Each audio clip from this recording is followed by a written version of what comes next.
before getting that U-Haul and making my way down to Atlanta, Georgia to work for, at the time, the largest agency in the Southeast United States, Babbitt and Ryman. Now, this is an agency that's no longer around. One of the interesting things I began to recognize. The other thing interesting about the agency of Babbitt and Ryman was that Joey Ryman and Joel Babbitt, the two founders of the agency, two advertising geniuses. But Joel Babbitt will probably go down in history as one of the very few people that actually were chastised by Congress for his idea of putting satellites in low Earth orbit and putting ads running on them. It was really a thing, and Joel Babbitt was the person who created that. You know, one of the things I learned there, and this is kind of where I want to start the story, was in 1994, big ideas were king. The idea is what measurement advertising, marketing, and communications used. And the way that advertising and marketing agencies at the time really saw if they're successful or not was how many trophies, how many addies, how many Clios, how many bronze anvils or bronze lions from the Cannes Film Festival they had on their lobby wall when you walked into the agency.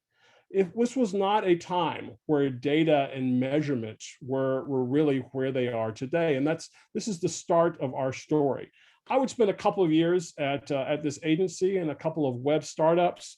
And this was right there on the cusp of something that you hopefully have learned a little bit about in your classes, and that was Mr. David Ogilvy. Ogilvy, kind of the father of American advertising, really focused on a couple of interesting things: the creativity of advertising, this idea of a unique selling proposition, that every product, every service has one or two things that you can market to. But he says here, if it doesn't sell, it isn't creative. And this was kind of the thinking of the time of what advertising was about. I would spend a couple of years on the advertising side before shifting over to the world of public relations. I would spend 8 years at Ketchum Public Relations at the time, and I think still the world's largest PR agency. And at the time, public relations was going through a little bit of an identity crisis. Public relations, I think, was more focused on how we can measure the impact of what we're doing.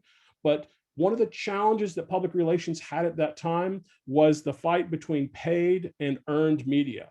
At the time, PR said, we're going to be focused on earned media. We're not going to do anything around paid. Our colleagues in advertising will own paid. Well, we know today that it takes both. It takes paid and earned to do just about anything in digital media and social media and anything like that. And it was not until the industry of public relations began to figure this out that we got to where we are today.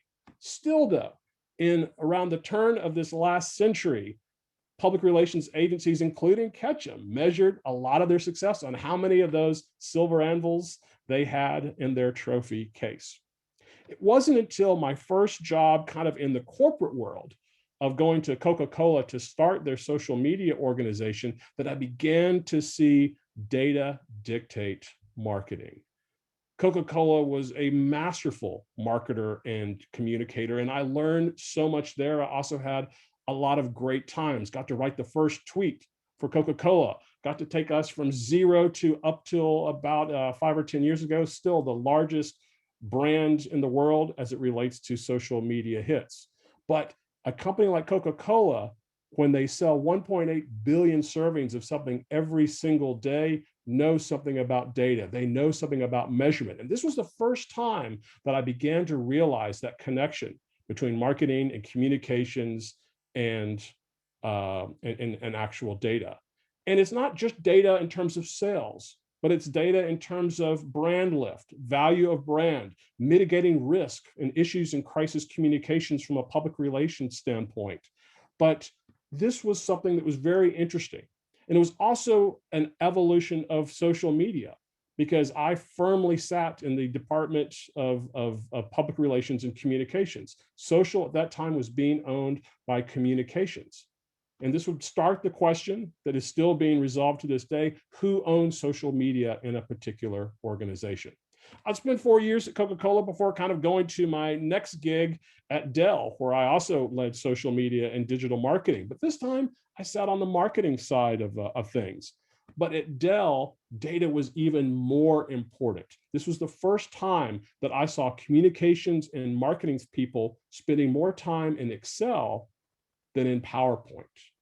And this was, again, a shift. We're seeing the evolution of marketing and communications being, as Dr. Childers said, from the creative right brain to the left brain. It was also the first time that we as marketers began to talk to our other brethren inside of an organization. We began to bring marketing and communications and sales and service together. It was the first of a term that you're going to hear me say a couple different times through this presentation, and that is the term a single source of truth.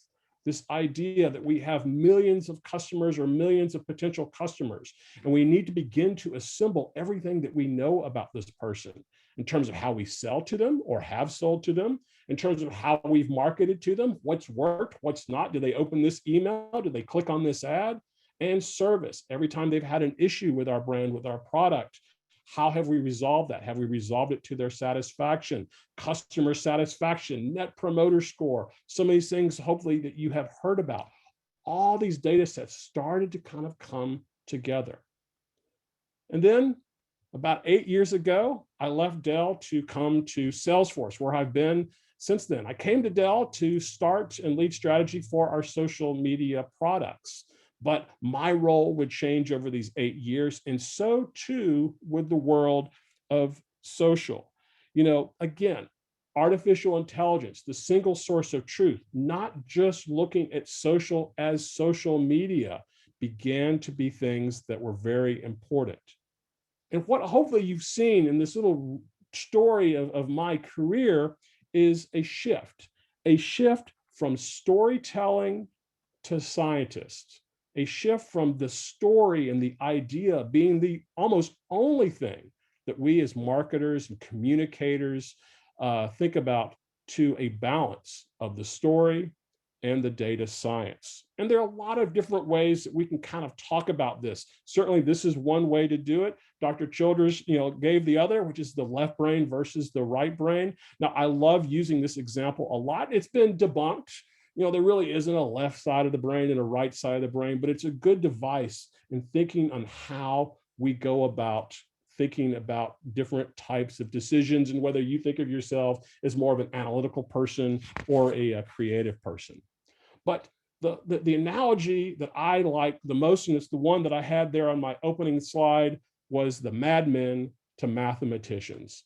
Now, if you're not familiar with the TV show Mad Men, it's a great one. It's controversial at times, and it certainly shows a different world than what we know today.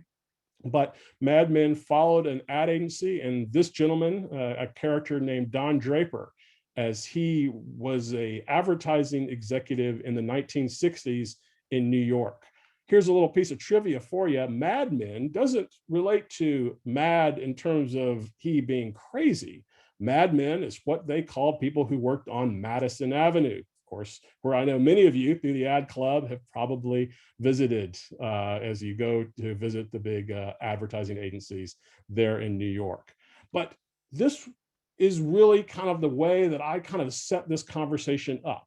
We've gone from really being about that idea to the data science behind it. And one of the fundamental things that has changed in terms of this type of transition is this idea of being a channel-driven to a data-driven marketer. Now, what do I mean by channel-driven? I mean, if you think about a program that you're going to run, whether it's a PR program or an advertising program or any type of communications or marketing program, if the first word out of your mouth is a TV something, a radio something, a broadcast something, a digital something, a social something, well, congratulations, you are a data-driven marketer. And again, this is the way that we've been doing this for well over 100, almost 125 years. But today, we're in an opportunity to be a data-driven marketer. And with that comes a lot of key opportunities for us as we grow in our careers, but also some challenges and some things that we have to think about seriously around privacy, and around equality. And those are the things that we're going to be talking about here in just a little bit. But the idea of being a data-driven marketer is really around the idea of, why don't we let the data decide the best way to reach this particular person, to reach this particular audience? And when you think about data-driven marketing, one of the first things that's kind of synonymous with that is this idea of digital first. Now, digital first is something, a buzzword that you hear a lot of marketers and communicators talking about right now, this idea that it's easy just to go digital. In fact, this was a big thing before the pandemic of this last year, but certainly after this past year, where companies and brands don't have the foot traffic coming into their stores, we don't have trade shows, we don't have events, digital first has really become almost digital only. And that is, again, another evolution that we could probably spend a little bit of time about. But you add data, you add the pandemic, and you add this whole idea of fishing where the fish are. This idea of marketing and communicating and reaching our audiences where they are. And right now, it's probably on their iPhone, it's on their iPad, it's on their mobile device, sitting on a couch because they can't leave the house. Digital first becomes something I think very, very interesting. But if you're thinking about digital first and you're thinking about using all the same tactics and ideas that you've used in the past, then you're not doing it right. If we're only using digital to be a megaphone, where we're going to broadcast out a message to everybody on Facebook or Twitter or Google, then again, not only are you wasting money, but you're also probably ticking off your customer. What do I mean by that? Well, Salesforce, the company that I work for, does a lot of research. And one of the research projects that we did in this past year is we talked to tens of thousands of consumers and customers. And we asked them some simple questions. And 84% of the people that we talked to said they prefer to be treated like a person and not a number. And that is very important in earning and winning and retaining their business. In other words, personalization. Now, there are a lot of different ways that we can talk about personalization. It can be that, when you send them an email, that you have their name on there. It could be that when you send a marketing message to somebody, it's because they purchased a product from you in the past and you acknowledge that. But personalization is a big, big part of this being a data-driven marketer. In fact, only 34% of companies now say that they have the ability to do that, because personalization is hard. It's hard to do that. It's hard to not only now have to come up with, instead of one ad, hundreds of different permutations of ads with different headlines that may reach different types of audiences and different graphics that appeal to different audiences. But we have to think about that, and we have to reconcile that. Personalization is hard. But the other part of this that is hard, not just creating the new ads, but then looking at all the data that's kind of coming in.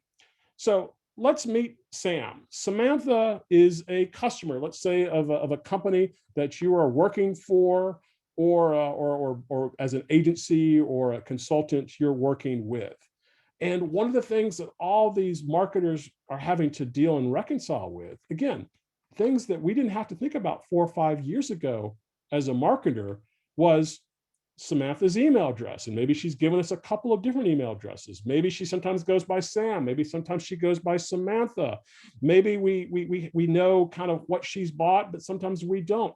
So not only do we have to kind of create new marketing to reach Samantha, but again, we've also got to do some things with data to make sure that when we talk to Samantha, we're really talking to Samantha. Now, when we get this right, and this is an entire industry here, there are companies that just focus on this. In fact, the job description of data scientist is one of the fastest growing job descriptions in the marketing and communications industry right now. Ad agencies, PR agencies, brands, organizations are all needing to find a way to reconcile this.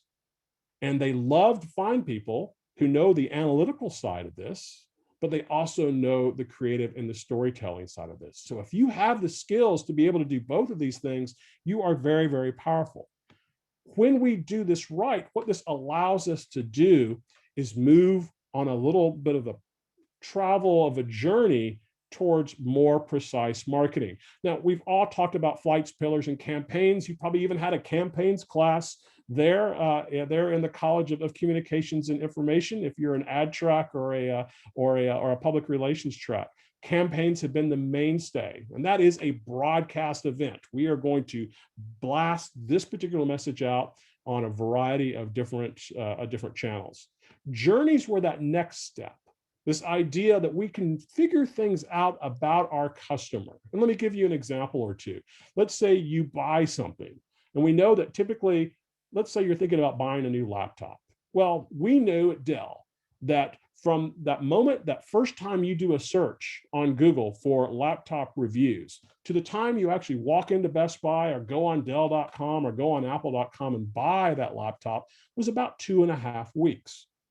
Well, if we knew that, and we were able to somehow identify you or Samantha from our previous example on day one, well, then we knew we needed to do everything to cycle up and create a journey of marketing messages so that when at 2.5 weeks, when you're ready to buy, we've got you really excited about that new Dell Latitude or Inspiron laptop.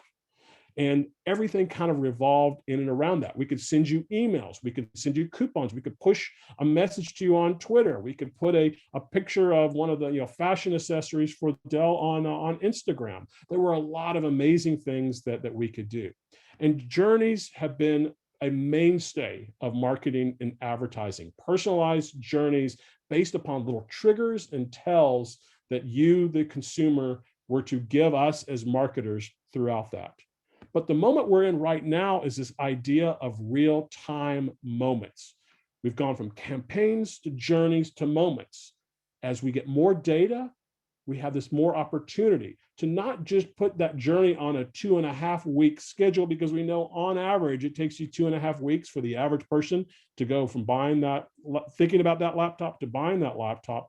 What if we can make those moments customized, where we were able to see that Samantha looked for this particular product. She was on Twitter and asking her friends, hey, you have a Mac, right? I'm thinking about buying one. Well, that could be a trigger for something. We also know because of beacons and things like that, maybe Samantha walked into a Best Buy store and we're able to actually see that she hit Best Buy's Wi-Fi network. If you ever wondered why there's free Wi-Fi at Best Buy, it's because they want to track you.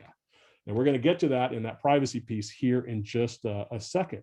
But those are the types of things that we can do. The types of opportunities that we have now as marketers, as communicators, that's very different than what was happening just a couple of years ago. But this sounds great, right? Oh, I love this. I can get better messages and things like that. But if there isn't a little spidey sense inside of you going right now, this also sounds awfully freaky. This makes me kind of nervous and anxious, then you're not listening, because it is.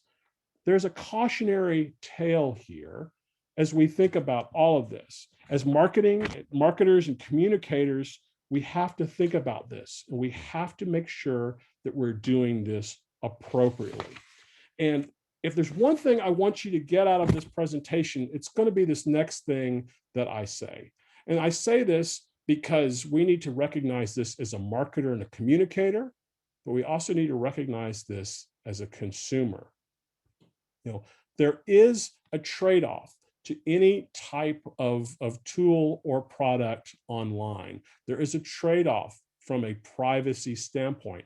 And pretty much whether we know it or not, every time we give a piece of information online, whether it's our email address or we go to a particular website, or we use social media, we are making a tacit trade-off, saying, I'm really willing to be able to use this product or service or site for free, but I know that you're probably tracking me. And the thing that I want you to remember is this: if you are not paying for a product, you are the product. What do I mean by that? If you are not paying to use Facebook, if you're not paying for that free Gmail account, if you're not paying to do searches on Google, then you are the product. And again, we make this type of decision every day as a consumer. And as a marketer, we make the decision to use and leverage these pieces of information on behalf of our marketing and communications programs. But we all need to remember this. And it's an important thing as we start to talk again about data privacy and data security and marketing equality, with this ability for us to target customers and consumers like we've never been able to do before. Because of all this data comes great responsibility. And it is up to you, the next generation of marketers and communicators and social media professionals, to make sure that we are using this data and these insights responsibility. You heard Dr. Childers, say that I co-host a podcast called Social Pros, and Jay Bear and I do the show every week. And if you look at all of our shows from last year, about 52, 53 shows, you will see that this idea of security and privacy are the most important things that we talked about, and the most voluminous, things that we talked about. We talked about this topic more than just about anything. It is important for us to remember and recognize, and I hope if we have minutes here at the end that we can talk about this in the chat. But I want to spend my last couple of minutes talking about this, and specifically around marketing equality. This is yet another kind of important stack on this story of privacy that we need to be recognizing. What do I mean when I talk about marketing equality? What I mean is, again, we have the ability as marketers and communicators now to more precisely target messages like we've never been able to do before. And in some ways, that's no different than we've always been able to. We've always, as marketers and communicators, targeted our message. That is what we do. It's called a target audience. We want to make it precise that if you're considering purchasing this car, we're going to advertise you. But if you are 7 years old, you're probably not going to buy a car, and therefore we're not going to market to you. That is not what marketing equality is about. Without a doubt, we need to make sure that we're not wasting marketing dollars. And the more precise we can be, the more relevant and resonant that message is. But what happens when targeting becomes exclusionary? And what happens when those exclusions are perceived or are inappropriate? What do I mean by that? Let me give you two examples of our customers that I've met over the past couple of months, and how they're thinking about this. And I want to say right now at the onset, these are two companies that are doing amazing things. And even the fact that they are thinking about these topics says so much about them. And this idea that is, we really don't know what the appropriate or the right answer is here. But the first person I want to talk to you a little bit about was the chief marketing officer of a very large cosmetics brand. You are very familiar with this brand if you've ever been into a department store, very familiar with this brand if you've ever walked into a Walgreens or CVS and see the cosmetic brands. A huge organization.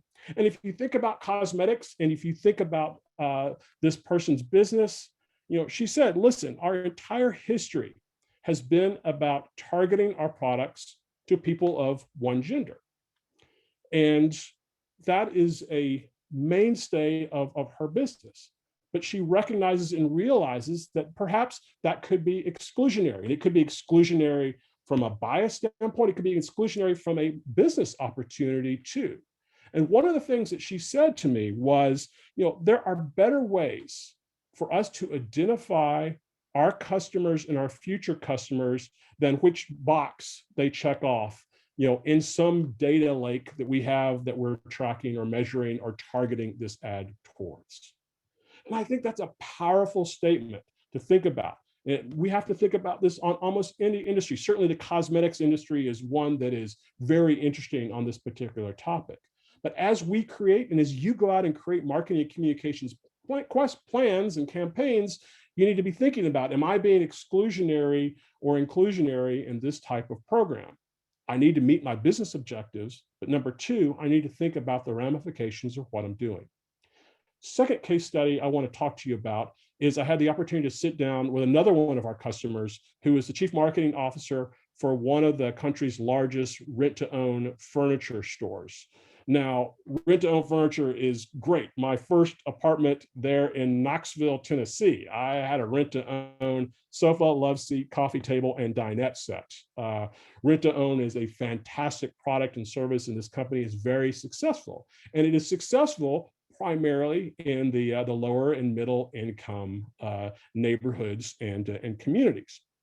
And one of the things that all of us as marketers have always done, one of the mainstays of what we do is doing A/B testing. Now, you probably learned about A/B testing, but A/B testing is basically where you may have one particular ad that goes to one particular subset of your audience and another ad that goes to another, and you see which one works best and how many people come in the door who see that. And again, at that level, it is fine. But one of the things that this chief marketing officer often did, as well as many other marketing officers, is they try out different promotions and campaigns where maybe they have an A/B testing where they send one part of their audience a 20% off coupon, and one set of the audience a 35% off coupon. And they're trying to figure out, do the same number of people kind of come in the front door for a 20% off coupon than a 35% off coupon? Do we get more people through the door at a 35% off coupon and things like that? And what this chief marketing officer told me was, we're not going to do that anymore. He said, after this past year with unemployment and all the challenges that we have had, it is, he said, I feel that it's not fair for me to give one group 20% off, but another group to get 35% off. We have better ways of doing this. So he said, what we're going to do? We are going to stop doing that type of A/B testing. And anybody who does come in with a 20% off coupon from a legacy program, we're going to give them the 35% off coupon anyway. But what it begins to do is, he said, it's not fair for me to randomly select, some people that seem to win the discount lottery and another group, that were a $50, difference per month. That's a lot of money. That could help, that could buy a couple of meals for that family. I don't want to be the person doing that. I share these two stories about cosmetics and furniture because they're things that we've never had to think about as marketers and communicators. We have the opportunity to use data for good. We have the opportunity to do marketing and communications and PR and social media for good. We have the capacity to do that. And we need to think about what happens with all of our programs. Are we being inclusionary? Are we being exclusionary? Are we being discriminatory? How can we make this program better? How can we treat all of our customers with empathy and with authenticity? And that kind of brings me to my last slide for you today. I want to kind of give you 5 things to think about as you go out and as we close Social Media Week here today. The first thing is, what I said, use your powers for good. I think that one goes without fail and without any explanation. We have tremendous opportunity to do wonderful things, whether it's how we use our data, or it's how we tell great stories and convince people of things that are beneficial and meaningful. But even though we've talked about how important it is for us as marketers and communicators and public relations professionals to be data scientists, still the story is king. We have to be great storytellers. And in all of your campaigns and creative classes, I hope you are spending time in doing that. I over-index on the creative side, and I did not over-index on the media and the analytical sides. I wish I had. The best marketers today are those who can do both. The second thing I want to remind you to do is know your audience. Really use the data to really uncover who your audience is and what's working and what's not. You have at your arsenal, even as students now at the University of Tennessee, more data than I could ever conceive of when I was in your college a few decades ago. Treat others with empathy, treat them with authenticity and genuineness. This goes without saying too, especially over this past year. This is going to be a challenging couple of years from a marketing and a branding standpoint because of the political and the socioeconomic challenges that we have had. Marketing is going to look fundamentally different. If you watch this year's Super Bowl, you saw it. You saw messages with a different tone. And you're probably seeing that today on every ad and commercial you see, whether it's on social or it's on another channel. Be authentic, be genuine, know yourself, be proud of the work you do. And if you're not proud of the work you're doing, or you're not proud of what you're doing, find a way to change that. Find a role in an organization that you really, really respect and believe in. And I've been so fortunate, to truly believe in what we're trying to do at Salesforce. We, and our founder, Mark Benioff, is a huge proponent of equality. It's one of our 5 tenets and values. And also this whole idea of being truly not just capitalistic, but making sure that we don't just have shareholder value for our share owners of Salesforce stock, but stakeholder value. And our stakeholders are our community, it's our employees, it's our customers, and it's the world in which we operate. Be proud of the company and the organization that you work for. These are the things that I want you to remember. You are in an amazing position right now, and I hope you will continue with your storied time there at the University of Tennessee College of Communications and Information. Thank you for giving me the opportunity to be a part of your social media week. I'm so proud of everything that all of you are doing. And I do ask all of you, if you have any questions or not, let's try to answer some of them here, but please feel free to reach out to me. I would love to do whatever I can to help.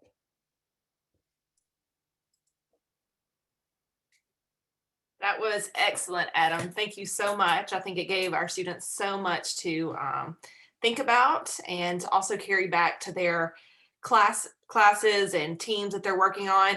I literally just emailed a student and said, I hope you're listening right now, because in one of my classes this semester, they got to pick a client to try to emphasize diversity, equality, inclusionary type of strategies. And when you brought up the makeup example, one of the teams in my class has actually picked Tarte Cosmetics. And so I was like, I hope you're listening. This is going to be good stuff. So thank you very, very much.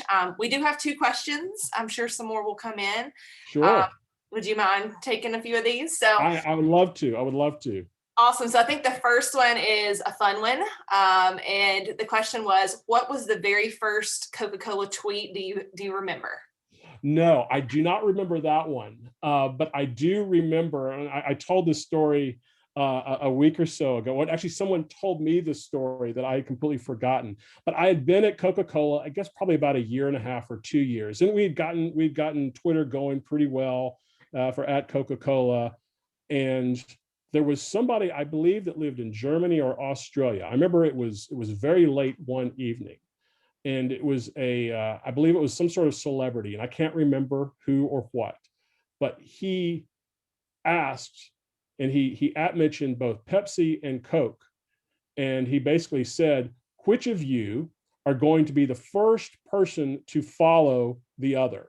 So is Coke going to follow Pepsi first, or is Pepsi going to follow Coke first? And I can remember I was out to eat. I was living in Atlanta. I was out to eat, and I saw this come up, and I realized that if I waited until tomorrow, and got into the got the senior vice presidents and the chief marketing officer all involved, and they'd want to do a focus group and test it and do all that we would lose this campaign and this gesture of goodwill. So I made a decision right then and there at dinner that I was going to follow Pepsi as Coca-Cola. And I was either going to go in the next morning and get promoted, or go in the next morning and get fired. Well, neither happened, but I did follow Pepsi. I wrote to Pepsi, hello. I can't remember quite what I said, but I can remember being trembling, I think on my BlackBerry, I think it was probably an iPhone at that time, and sent that message off. I remember sending that tweet, but I don't remember, Courtney, the first tweet that I sent. All good, all good. That's a great story. And that's so interesting, because now brands today just follow each other all the time, and make a lot of conversation on Twitter about it. Our second question is, the US government is becoming more aware of how digital channels work and are starting to probe walled gardens like Google and Amazon on their data collection. Is there a fear that companies that analyze data will take a big hit financially or as a business model if legislation is passed, which compensates the consumers for their data, or makes it where giving away privacy is an opt-in program, seeing that the main source of data is given away voluntarily? That is a great question. And there's so many parts of that that I think we are seeing right now. I mean, you've got GDPR, which in Europe and is basically allowing us the power for brands to forget us and the rights upon which they can use our data. In fact, you see this each and every day if you go to any websites you haven't been to before, and it says allow cookies, accept cookies, things like that. We've got the state of California here in the United States doing much the same types of things. We've also seen some missteps. We've seen a company like Crimson Hexagon, which was a huge media analytics company that did a lot of work with Facebook data, get into some serious trouble. Basically, Crimson Hexagon had to roll the carpet up, and they got acquired by another company. This is a very sensitive subject. I don't believe, I think everything is changing. We're right now in the middle of cookies going away. In fact, both Google and Apple have pledged that cookies will no longer be part of their browsers by 2022. If you're not familiar with all this, just Google cookies in 2022. But that has been a mainstay that we as marketers and communicators have used to be able to track people as they come to our site, they go other places, where they go on our sites. Now, there are a lot of technologies that are replacing cookies, some of them that are less invasive, some of them actually probably a little bit even more invasive. But this is a very, very interesting space. But I think the idea that we as consumers are going to be able to have more control over our data, the ability to make brands and organizations, be it the Googles, be it the Facebooks, forget our data is going to be a big part of that. And I think that's where that kind of becomes, that responsibility piece really kind of comes in, because if we continue to do disservices and not use data appropriately, we know what happens. Great question. I could spend another hour talking about that topic.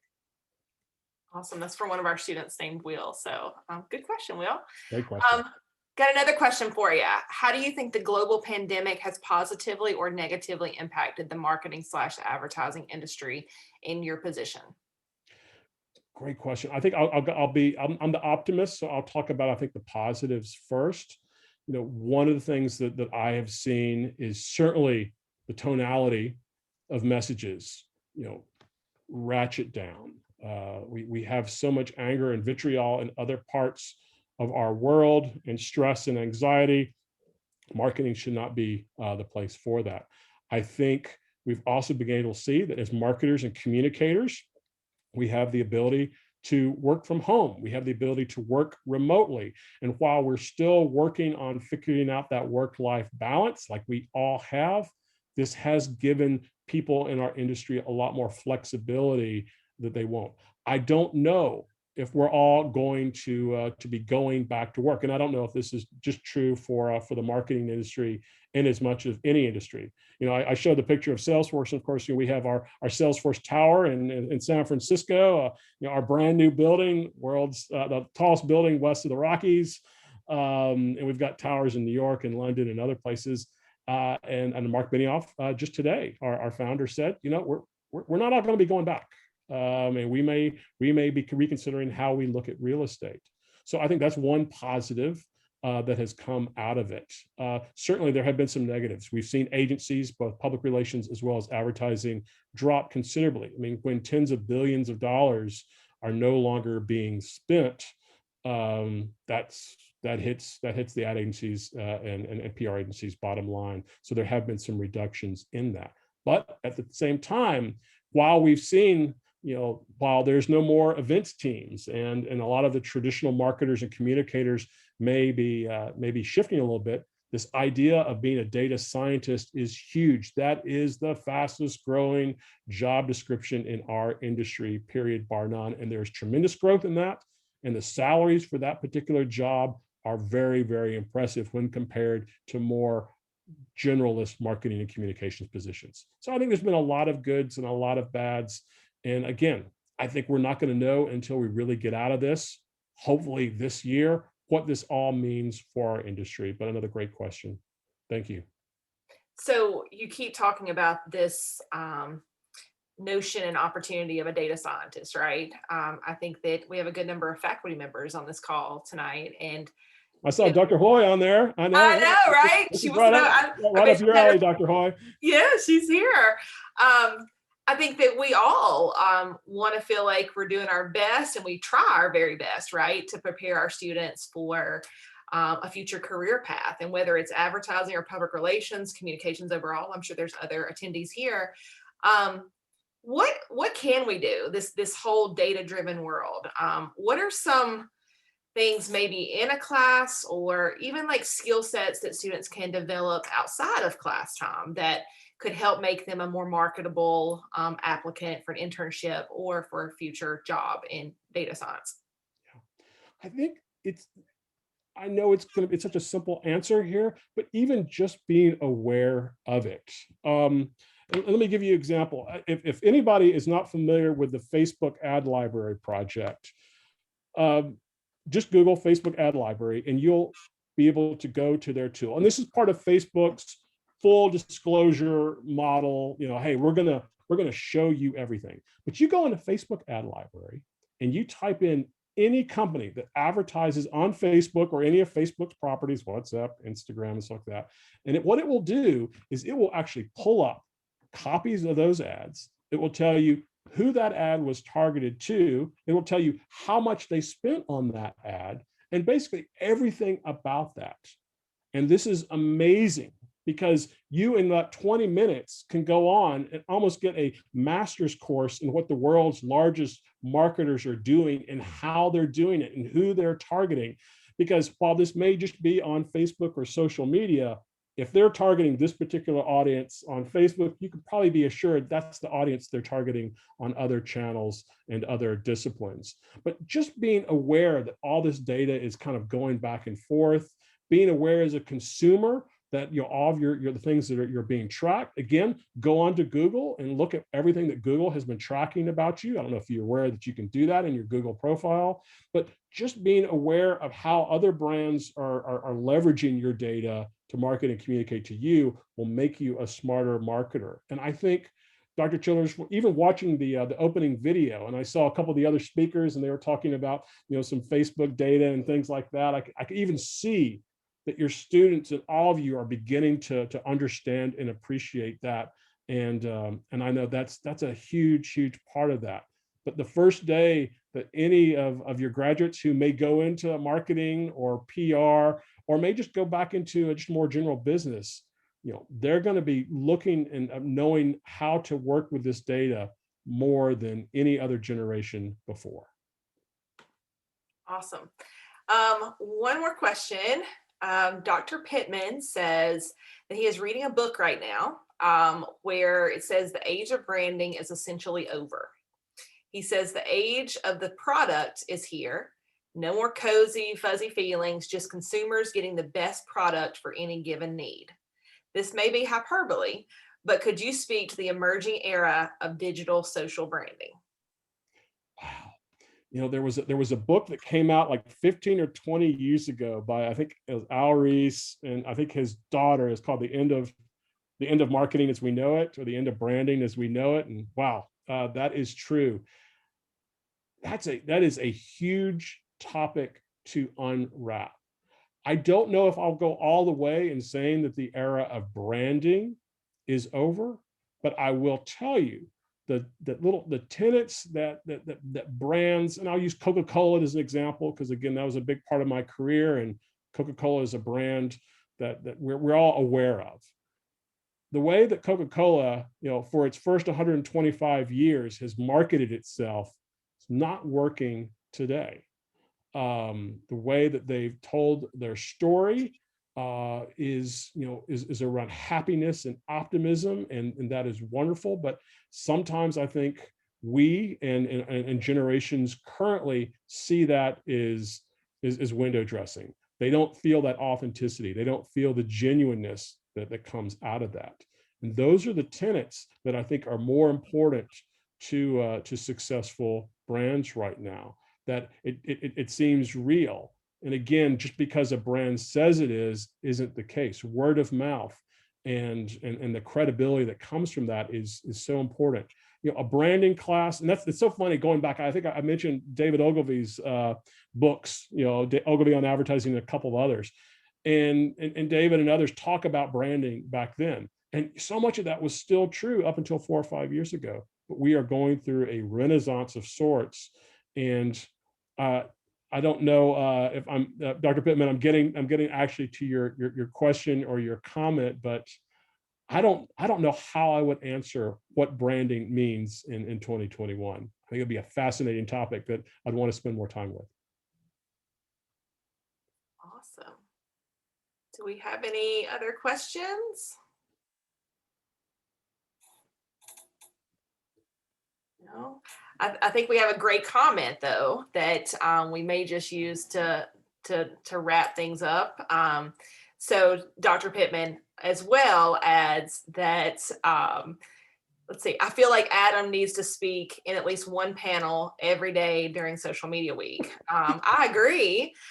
We've done everything that we can to have him on the agenda all 10 years. Before the call started, we actually noted that Adam is the speaker that we have had the pleasure and blessing of hearing from the most during our 10 years of Social Media Week. He is always willing to give back. And I know that I've had some students before that wanted to connect and ask questions of him, and he's very responsive on email, and just really does have that BFL spirit in terms of making sure that our students are networked and well supported both before and after graduation. So we'll have to thank him for that. In addition, I'd like to thank Adam for his time.